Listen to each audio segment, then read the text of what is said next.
Welcome back. An essential group of federal workers who ensure the safety of millions will not be paid during the shutdown. Thousands of current air traffic controllers, a group that's already short-staffed, will have to wait until the government is funded.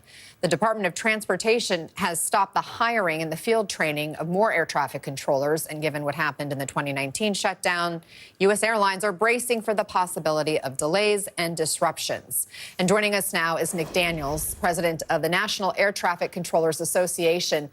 Nick, how are you already seeing this shutdown impacting the work of air traffic controllers, and what are their biggest concerns right now as this appears to be stretching into the weekend? Well, good morning, and thank you for having me. The main feeling is of the unknown, the distraction.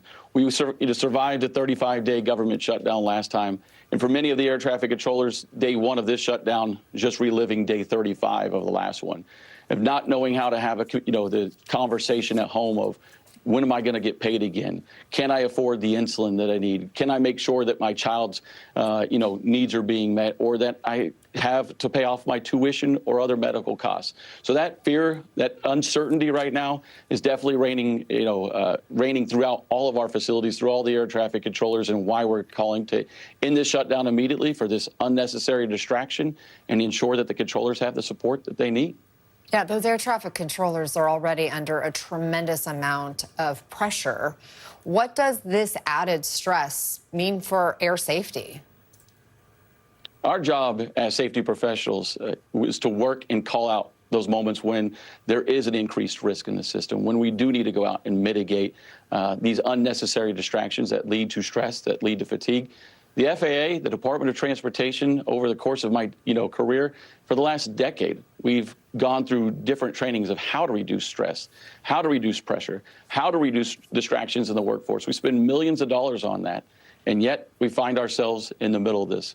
We understand the politicians have to do the politics side of it, but air traffic controllers being a part of that system, we have to stand out and say what it's going to do, the undue stress, but also understand this is a time that we get heightened media attention during a government shutdown. But this system is already extremely fragile as it is.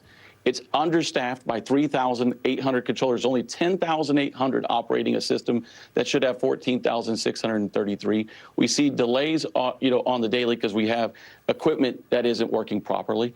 All of these issues come to light during a shutdown like this, and we have to stand out and talk about them. I wonder if those issues end up being exacerbated, given the last shutdown lasted 34 days, and during that time, some federal workers began calling in sick because they needed to find other ways to make money, so they took on side jobs. Do you anticipate that happening again? What could that look like? Well, I want to be very clear. The hardworking men and women, it's not because they're calling in sick.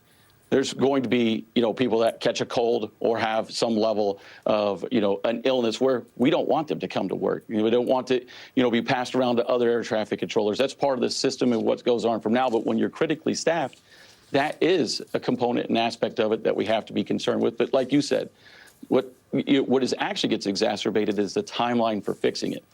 We have some training going, and I commend, Secretary Duffy, Administrator Bedford, for finding ways to keep the Oklahoma City Academy open, some of the training going on, but 2,350 support staff that help with that training, that ensure our classrooms get run, that simulators are done. They're sitting at home right now when they want to be at work, helping fix this system and helping move it forward. So the hardworking men and women are going to show up every day, given the issues they have, but you're absolutely right. At the end of it, and as it continues and as it goes on, they are going to look for, side jobs. And the last thing we want is our air traffic controllers having to drive Uber in the evening so they have a steady stream of income during the day. Nick Daniels, thanks so much for shining light on some of the impacts of this shutdown. We appreciate the work of those air traffic controllers.